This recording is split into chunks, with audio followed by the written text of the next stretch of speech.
सजग असलेलं एकमेव व्यासपीठ भारत न्यूज 44। बातमी तीही बिनधास्त।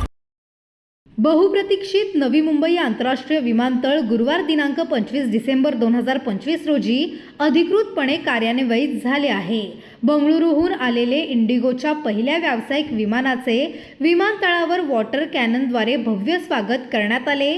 पहिल्या दिवशी 4000हून अधिक प्रवाशांनी प्रवास केला असून गोवा, कोची, दिल्ली आणि हैदराबादसाठी नियमित विमानसेवा सुरू झाली आहे। विमानतळ सुरू झाल्याने नवी मुंबई शहराची ओळख देशाच्या आणि विकसित राष्ट्रांच्या प्रवेशद्वारासारखी होणार आहे। सार्वजनिक खाजगी भागीदारी PPP अंतर्गत अदानी समूह आणि सिडको यांनी संयुक्तपणे नवी मुंबई ग्रीनफील्ड विमानतळ उभारले आहे।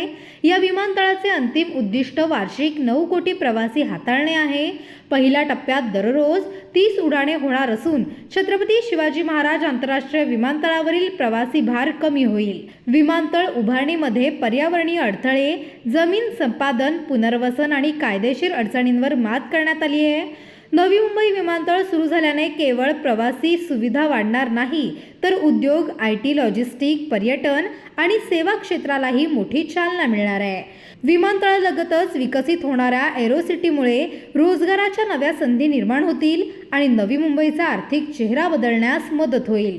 आधुनिक वास्तुकला, शाश्वत वैशिष्ट्ये आणि समकालीन डिझाईनसह बांधलेले हे विमानतळ विकसित भारताच्या दिशेने टाकलेले एक महत्त्वाचे पाऊल मानले जात आहे। भारत न्यूज 44 साठी भूषण साळुंखे, पनवेल। अशाच नवनवीन अपडेटसाठी बघत रहा भारत न्यूज 44। सत्याचा प्रकाश, बातम्यांचा विश्वास।